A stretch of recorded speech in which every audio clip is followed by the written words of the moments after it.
Hi everybody, welcome back to our Jane Eyre read-along. Today we're going to read the first half of Chapter 4 because Chapter 4 is even longer than Chapter 3.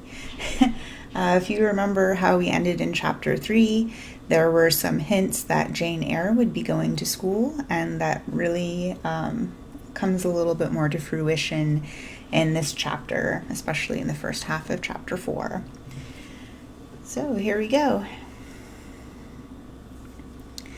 From my discourse with Mr. Lloyd, and from the above-reported conference between Bessie and Abbot, I gathered enough of hope to suffice as a motive for wishing to get well.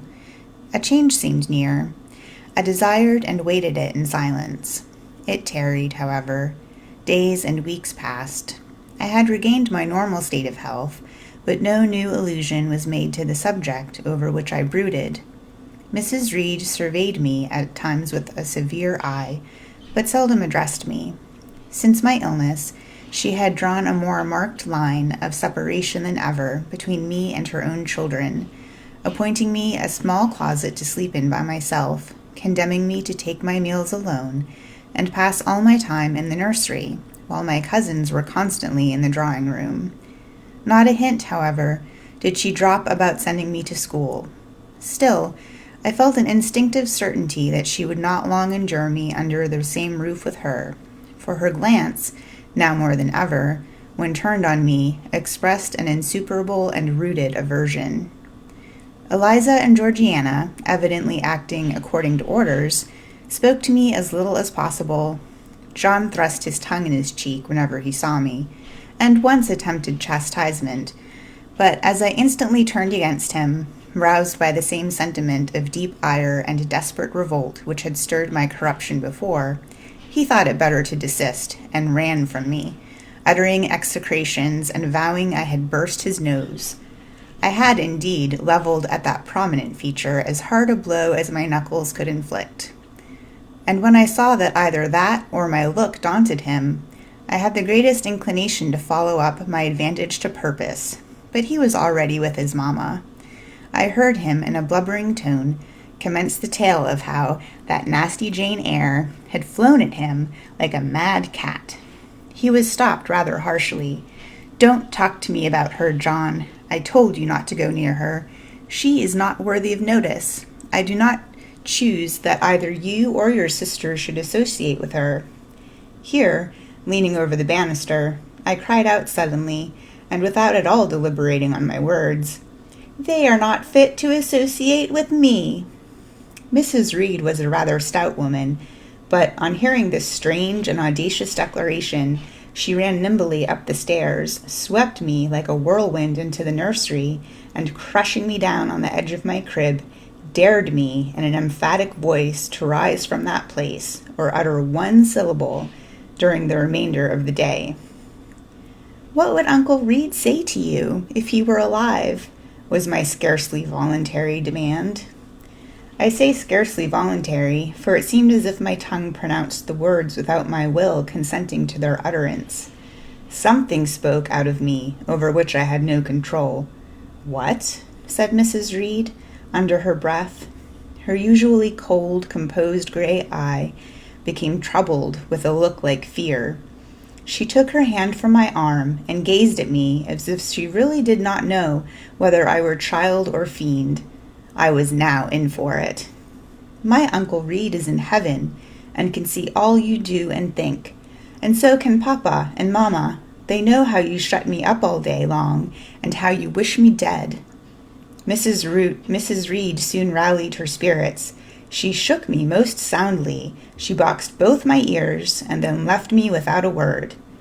Bessie supplied the hiatus by a homily of an hour's length, in which she proved beyond a doubt that I was the most wicked and abandoned child ever reared under a roof. I half believed her, for I felt, indeed, only bad feelings surging in my breast. November, December, and half of January passed away. Christmas and the New Year had been celebrated at Gateshead with the usual festive cheer. Presents had been interchanged, dinners and evening parties given. From every enjoyment I was, of course, excluded.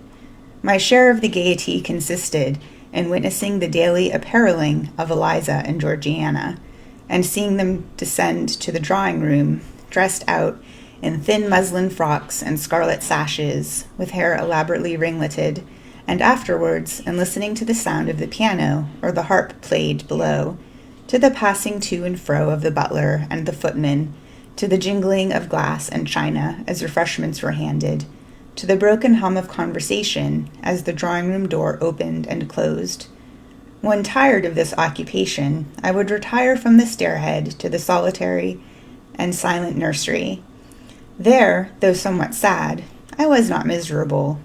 To speak truth, I had not the least wish to go into company, for in company I was very rarely noticed, and if Bessie had been but kind and companionable, I should have deemed it a treat to spend evenings quietly with her, instead of passing them under the formidable eye of Mrs. Reed, in a room full of ladies and gentlemen. But Bessie, as soon as she had dressed her young ladies, used to take herself off to the lively regions of the kitchen and the housekeeper's room, generally bearing the candle along with her. I then sat with my doll on my knee till the fire got low, glancing around occasionally to make sure that nothing worse than myself haunted the shadowy room. And when the embers sank to a dull red, I undressed hastily, tugging at knots and strings as best I might, and sought shelter from cold and darkness in my crib. To this crib I always took my doll. Human beings must love something, and in the dearth of worthier objects of affection, I contrived to find a pleasure in loving and cherishing a faded graven image, shabby as a miniature scarecrow. It puzzles me now to remember with what absurd sincerity I doted on this little toy, half fancying it alive and capable of sensation. I could not sleep unless it was folded in my nightgown, and when it lay there safe and warm, I was comparatively happy, believing it to be happy likewise. Long did the hours seem while I waited the departure of the company, and listened for the sound of Bessie's step on the stairs. Sometimes she would come up in the interval to seek her thimble or her scissors, or perhaps to bring me something by way of supper, a bun or a cheesecake. Then she would sit on the bed while I ate it, and when I had finished, she would tuck the clothes around me and twice kissed me and said, "Good night, Miss Jane." When thus gentle, Bessie seemed to me the best, prettiest, kindest being in the world, and I wished most intensely that she would always be so pleasant and amiable, and never push me about, or scold, or task me unreasonably, as she was too often wont to do. Bessie Lee must, I think, have been a girl of good natural capacity, for she was smart in all she did, and had a remarkable knack of narrative. So, at least, I judge from the impression made on me by her nursery tales. She was pretty, too, if my recollections of her face and person are correct. I remember her as a slim young woman with black hair, dark eyes, very nice features, a good, clear complexion, but she had a capricious and hasty temper, and indifferent ideas of principle or justice. Still, such as she was, I preferred her to anyone else at Gateshead Hall. It was the 15th of January, about 9 o'clock in the morning. Bessie was gone down to breakfast. My cousins had not yet been summoned to their mamma. Eliza was putting on her bonnet and warm garden coat to go and feed her poultry, an occupation of which she was fond, and not less so of selling the eggs to the housekeeper and hoarding up the money she thus obtained.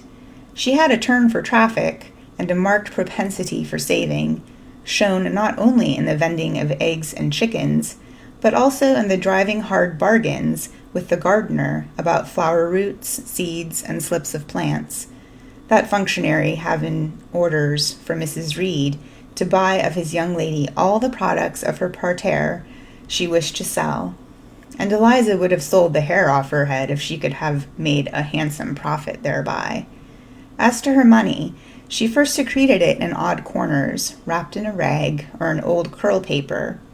But some of these hoards having been discovered by the housemaid, Eliza, fearful of one day losing her valued treasure, consented to entrust it to her mother, at a usurious rate of interest, 50 or 60%, which interest she exacted every quarter, keeping her accounts in a little book with anxious accuracy. Georgiana sat on a high stool, dressing her hair at the glass, and interweaving her curls with artificial flowers and faded feathers, of which she had found a store in a drawer in the attic. I was making my bed, having received strict orders from Bessie to get it arranged before she returned, for Bessie now frequently employed me as a sort of under-nursery maid to tidy the room, dust the chairs, etc. Having spread the quilt and folded my nightdress, I went to the window seat to put in order some picture books and doll's house furniture scattered there. An abrupt command from Georgiana to let her playthings alone, for the tiny chairs and mirrors, the fairy plates and cups, were her property, stopped my proceedings, and then, for lack of other occupation, I fell to breathing on the frost flowers with which the window was fretted, and thus clearing a space in the glass through which I might look out on the grounds, where all was still and petrified under the influence of a hard frost. From this window were visible the porter's lodge and the carriage road, and just as I had dissolved so much of the silver-white foliage veiling the panes as left the room to look out, I saw the gates thrown open and a carriage roll through. I watched it ascending the drive with indifference. Carriages often came to Gateshead, but none ever brought visitors in whom I was interested. It stopped in front of the house, the doorbell rang loudly, the newcomer was admitted. All this being nothing to me, my vacant attention soon found livelier attraction in the spectacle of a hungry little robin, which came and chirruped on the twigs of the leafless cherry tree nailed against the wall near the casement. The remains of my breakfast of bread and milk stood on the table, and having crumbled a morsel of roll, I was tugging at the sash to put out the crumbs on the window-sill when Bessie came running upstairs into the nursery. "Miss Jane, take off your pinafore. What are you doing there? Have you washed your hands and face this morning?" I gave another tug before I answered, for I wanted the bird to be secure of its bread. The sash yielded. I scattered the crumbs, some on the stone sill, some on the cherry tree bough. Then, closing the window, I replied, "No, Bessie, I've only just finished dusting." "Troublesome, careless child! And what are you doing now? You look quite red, as if you had been about some mischief. What were you opening the window for?" I was spared the trouble of answering, for Bessie seemed to be in too great a hurry to listen to explanations. She hauled me to the washstand, inflicted a merciless but happily brief scrub on my face and hands with soap, water, and a coarse towel, disciplined my head with a bristly brush, denuded me of my pinafore, and then hurrying me to the top of the stairs bid me go down directly, as I was wanted in the breakfast room. I would have asked who wanted me. I would have demanded if Mrs. Reed was there. But Bessie was already gone, and had closed the nursery door upon me. I slowly descended. For nearly 3 months I had never been called to Mrs. Reed's presence. Restricted so long to the nursery, the breakfast, dining, and drawing rooms were become for me awful regions, on which it dismayed me to intrude. I now stood in the empty hall. Before me was the breakfast-room door, and I stopped, intimidated and trembling. What a miserable little poltroon had fear, engendered of unjust punishment, made of me in those days. I feared to return to the nursery, and feared to go forward to the parlor. 10 minutes I stood in agitated hesitation. The vehement ringing of the breakfast-room bell decided me. I must enter. Who could want me? I asked inwardly, as with both hands I turned the stiff door handle, which, for a second or two, resisted my efforts. What should I see besides Aunt Reed in the apartment? A man or a woman? The handle turned, the door unclosed, and passing through and curtsying low, I looked up at a black pillar. Such, at least, appeared to me, at first sight, the straight, narrow, sable-clad shape standing erect on the rug. The grim face at the top was like a carved mask, placed above the shaft by way of capital. Mrs. Reed occupied her usual seat by the fireside. She made me a signal to approach. I did so, and she introduced me to the stony stranger with the words, "This is the little girl respecting whom I applied to you." He, for it was a man, turned his head slowly towards where I stood, and having examined me with the two inquisitive-looking gray eyes, which twinkled under a pair of bushy brows, said solemnly in a bass voice, "Her size is small." "What is her age? 10 years? So much?" was the doubtful answer, and he prolonged his scrutiny for some minutes. Presently he addressed me. "Your name, little girl?" "Jane Eyre, sir." And uttering those words, I looked up. He seemed to me a tall gentleman, but then I was very little. His features were large, and they had all the lines of his frame were equally harsh and prim. "Well, Jane Eyre, and are you a good child?" Impossible to reply to this in the affirmative. My little world held a contrary opinion. I was silent. Mrs. Reed answered for me by an expressive shake of the head, adding soon, "Perhaps the less said on that subject the better, Mr. Brocklehurst." "Sorry indeed to hear it. She and I must have some talk." And bending from the perpendicular, he installed his person in the armchair opposite Mrs. Reed's. "Come here," he said. I stepped across the rug. He placed me square and straight before him. What a face he had, now that I was almost on a level with mine. What a great nose, and what a mouth, and what large prominent teeth. "No sight so sad as that of a naughty child," he began, "especially a naughty little girl. Do you know where the wicked go after death?" "They go to hell," was my readily and orthodox answer. "And what is hell? Can you tell me that?" "A pit full of fire." "And should you like to fall into that pit, and to be burning there forever?" "No, sir."